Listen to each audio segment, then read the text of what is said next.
In this video, I want to have a look at integrating using trig identities.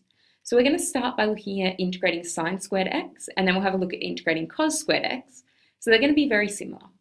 What we're going to do is we're going to start by rewriting sine squared x in an equivalent form, but it's something that we can actually integrate. So to start with, we're going to start with our double angle expansion of cos 2x. So we know that that can be expanded to cos squared x minus sine squared x.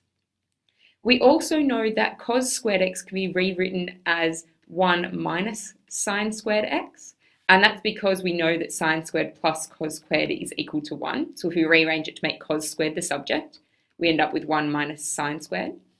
So that's that bit, and then we've also got this minus sine squared x on the end. So that can be simplified to 1 minus 2 sine squared x. And then I want to make this sine squared x the subject of my equation. So I'm going to add that 2 sine squared x to both sides. So 2 sine squared x plus cos 2x is going to be equal to 1, which means that 2 sine squared x is going to equal 1 minus cos 2x.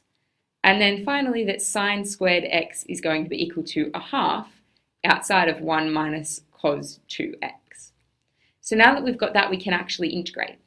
So if I'm trying to integrate sine squared x with respect to x, sine squared x with respect to x, then that means that I can actually integrate if I replace it with this. That's the same as the integral of a half outside of 1 minus cos 2x dx. So I'm going to pull my half out the front and then integrate this bit. So that would give me x minus a half sine 2x plus c. And then if I expand out those brackets, I'm going to have a half x minus a quarter sine 2x plus c. So if we're integrating sine squared, this is the form of our answer. Just if we rewrite that a little bit neater. Now this isn't on your formula sheet, so it is one that you either need to remember or you need to remember how to rearrange sine squared x into this form so that we can then integrate it.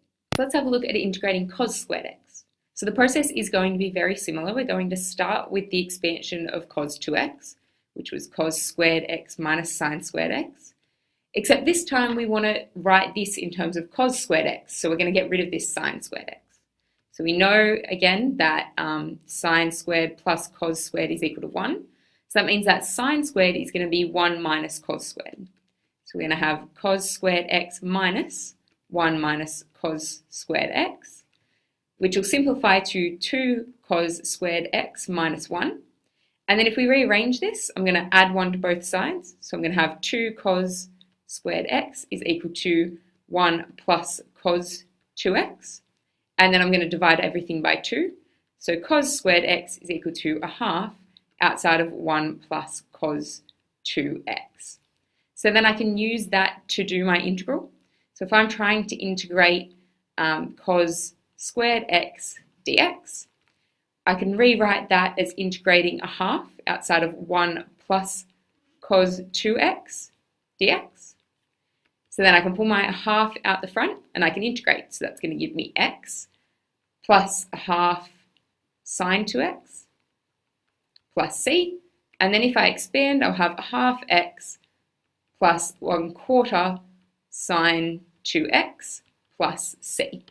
So the only difference between this and the one when we did sine squared is that this one has a plus here, and when we're integrating sine squared, we had a negative instead. So that's having a look at integrating using trig identities.